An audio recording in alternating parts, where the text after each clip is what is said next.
Today we're drawing monsters from descriptions. We've each chosen a monster and created our own descriptions, and we are going to take turns drawing, and we're going to be like revealing bits of that description as the other person draws.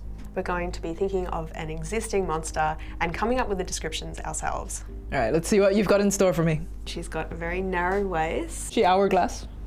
Yeah, Okay. I'd say so. All right. Kind of. Well, I'm gonna start with like the black silhouette. I will say she's got a very, very long, skinny features as well. All right. So skinny limbs, skinny neck. She's got a short bob. She's wearing a dress. Her shoes aren't particularly notable, Okay. but perhaps I should mention that she's got 4 legs. Like are her legs like crab-ish, crab-like the way they go up and down? Yeah. So I'm kind of thinking like Ursula vibes, but not tentacles, more crab-like. They're just like long, creepy human hands. Yeah, spindly hands. Is her skin fairly human, or is it like gross and zombie-ish, or something else? That's a good question. It's pale. If you think you know who it is, it should be pretty obvious who it is by now. So if you think you know who it is, leave your ideas in the comments. I love watching your process. It's like really an interesting way to go. Like, how do you find going from like black silhouette to then adding shading and color? When you've got like multiple legs or like multiple arms, it's very easy for them to get lost in the silhouette. Yeah. So I think going this approach first is like pretty good for this character. That is the advantage of the silhouette method in monster design, because you're not so much worried about anatomical accuracy at the beginning. It's about trying to get all those weird limbs looking good from the get-go. Yeah, and making it more like readable at a glance. And then when you add the lights and bring that form out of the shadow, you end up with this kind of still dark piece because you started from black. And again, that helps with the monster vibe. But then, yeah, because she's half human, now I'm like struggling with that part.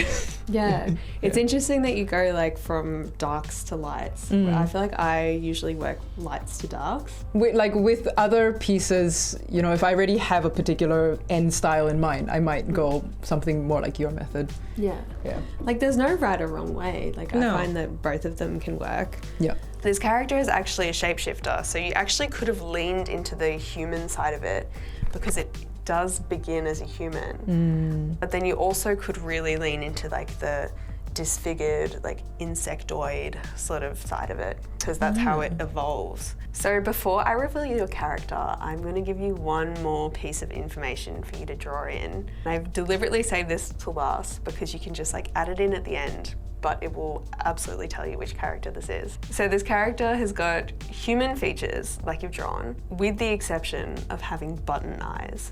Ew, is this from Coraline? Ah. Yeah. Yeah, I can't watch Coraline. It's too creepy. You haven't seen it? No, I've seen bits of it, and I don't like dolls and clowns. It's How creepy. about after drawing this character, would you want to see this character? Yeah, I'd want to see it. I don't think I could sit through like a full feature film full of button eyes. See, I prefer no eyes to button eyes. Yeah, button eyes are pretty scary.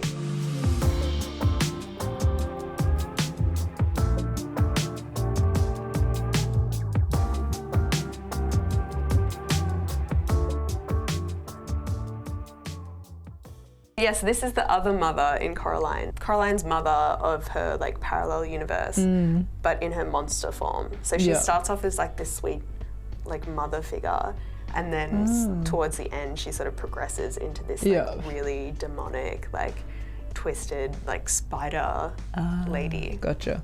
I could totally imagine seeing this as like a live action Coraline.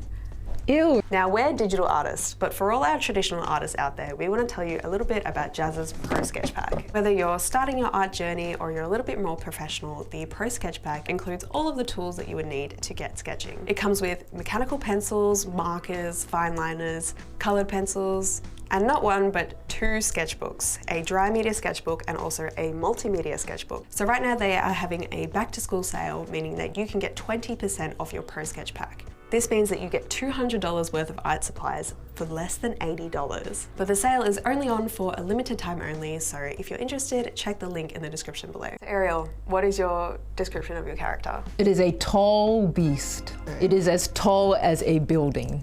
So when I think of beast, I think of those like backwards legs. It's a start. It's something. Okay, so All right, what next? this creature, it does have a compact body compared to its long limbs. It also, however, has a long neck. So we were talking about the long neck. Yeah. And so moving up to the head, it's got like a really large, kind of Flat head. yeah, roundish kind of discoid flat head. Can I guess? It's a very large head. It's a disproportionately large head. a large head Yeah. on a long neck. Each of his 4 feet has 13 toes. He has 4 stumpy tails. 4 stumpy tails. What is a stumpy tail? On his head, he also has 4 horns that all point backwards. 4 horns. But his head is also still a disc. He also has a lot of armor, and the armor, particularly on his long neck, is very clearly segmented. If the Millennium Falcon was a face, it would look like kind of like your creature with like all the scorpion eyes, like all clustered together. Is it a robot? Is it a He's kind of drone? bionic, yeah. No, I like his CD face. That's so funny. No, I hate it. I hate it. I think the last key design feature in regards to like the silhouette would be the projections he has coming out from his spine. Okay. Kind of dragon-like. Like spikes. Yes, except their antenna. Color scheme is a lot of grays and whites with accents of bright yellow. And he also apparently has a force field, which I don't see in a lot of his pictures, but Ooh. it's something you can add in. Okay. I think this creature's job in like sort of a futuristic setting would be to clean the tops of buildings. Like he's a Roomba, he's a vacuum cleaner. Like no one cleans the tops of buildings, so he just goes around hoovering the tops of them. Yeah, gotta make Yeah. use of all that height that he's got, Yeah. you know? What would you name him? Millennium Roomba. Yes.